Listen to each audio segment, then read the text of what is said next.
Hello, and welcome to another video on Sophocles' Oedipus Tyrannus in this collection of bite-sized resources on ancient Greek theatre. In this video, we will be examining the role of the chorus in Sophocles' play.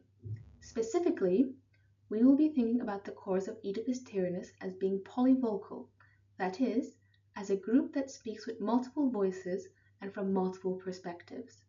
We will also be thinking about the chorus in terms of performance. Choruses in ancient Greek theatre were polyphonic entities. On one level, this means that, while appearing to be a united group made up of individuals with a common background, such as citizens of a city in which the play may be set, the chorus is still made up of multiple voices. You may also recall that there tend to be 12 to 15 members that make up a chorus, in comparison with the 2 to 3 actors who are on stage at any given time. This means that the chorus takes up considerably more space.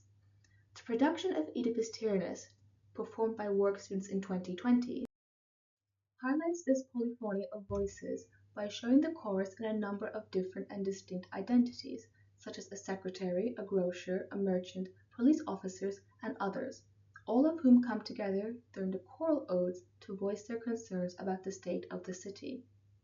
On another level, being polyphonic means that the chorus may express more than one perspective.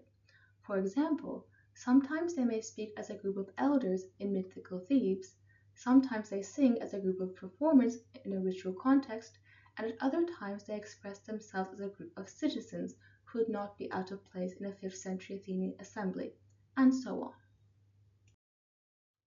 As a group which comments upon the action of the play and serves as a generally unified entity towards which the characters may direct their speeches and turn to for advice, the presence of the chorus is one that is crucial to any Greek tragedy.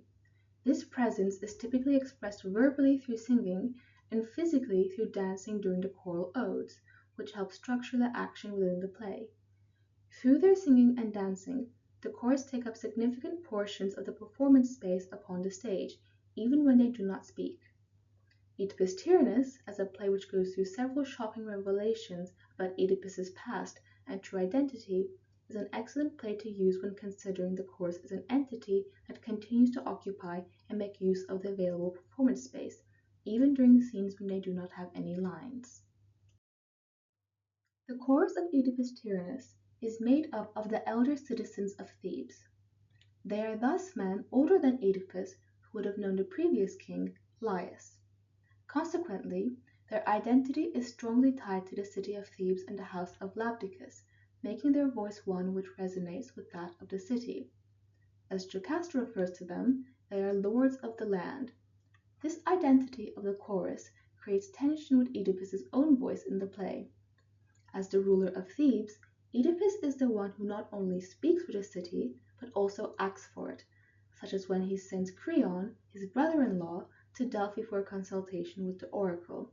At the same time, however, he is a stranger to the city, having come there from Corinth, while the chorus are men who have lived their entire lives there. This tension between the voices of Oedipus and the chorus can be seen when Oedipus asks the chorus if they know who the murderer of Laius is. The chorus hasten to defend themselves, saying, "As you have put me upon oath, so, my lord, shall I speak. I did not kill him, neither can I point to the killer. But the inquiry was the task of Phoebus, who has sent the message, so that he should tell us who it is that did the deed." The voice of the chorus is most prominent through the sung choral odes, when the chorus reflect on events from the preceding scenes or sometimes foreshadow what may happen next. Consider the chorus's reaction in the song they sing after they have discovered that Oedipus is not the true-born son of Polybus and Merope of Corinth, but instead as an infant was found exposed on Mount Kithaeron. They say, Who among those who live long bore you, would Pan who rose the mountains as your father? Or was it some bedfellow of Loxias, for the mountain pastures are all dear to him?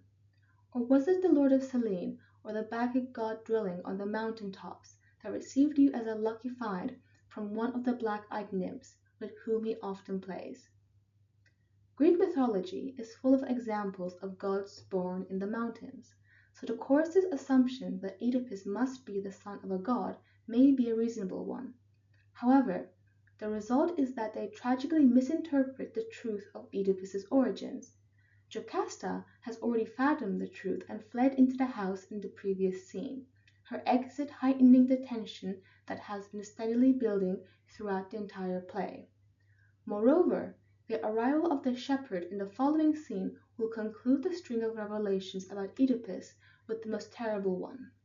Yet, in the choral ode between these two moments, the chorus can be seen rejoicing in the supposed good fortune of the city,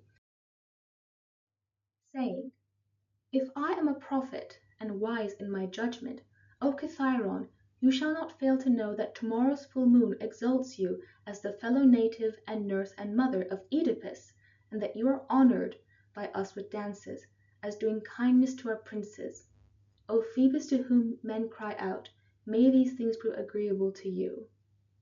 Their preemptive celebration contrasts discomfortingly with the tension of the moment, serving to heighten the suspense of the shepherd's entrance and underscoring how important the voice of the chorus is in driving and dictating the tone of the play, and how even their misunderstandings or misjudgments all contribute to maintaining the atmosphere set up within the play. Let us now turn our attention to the physically performative aspects of the chorus. Consider the two following scenes: the one where Tiresias, the blind seer of Thebes, accuses Oedipus of being the source of pollution in the city, and the scene where it is revealed that Oedipus is Jocasta's son, and that he has consequently married and slept with his mother. During both these instances, the chorus does not speak as the revelation itself is taking place. Yet it should not be assumed that they simply stand still. Both of these scenes contain information that require a physical reaction. Thus it becomes noteworthy to consider how different directors of this play may emphasize the shock of the revelations through carefully directing the movements and reactions of the chorus. Consider again the exchange between Tiresias and Oedipus near the beginning of the play. Tiresias's final words are ones where he strongly implies that Oedipus is the murderer of the man whose murderer you are searching for, after which both he and Oedipus exit the stage. Take a moment to think about how you would direct this scene in the play, and how you would tell the chorus to react when Tiresias accuses Oedipus. In Tyrone Guthrie's 1957 production of this scene, before Oedipus leaves the stage, he stops and looks towards various members of the chorus. There is complete silence during this scene, yet each time Oedipus looks towards a chorus member, they turn their faces away from him, some even fleeing from him. Though silent, their actions convey the doubt and fear planted in their minds by Tiresias's words, causing them to treat Oedipus as if he were indeed a source of pollution to the city. Thus Oedipus's exit from the stage, with the chorus drawing away from him, creates a sense of isolation around him, as even the elders of Thebes seem to shun him.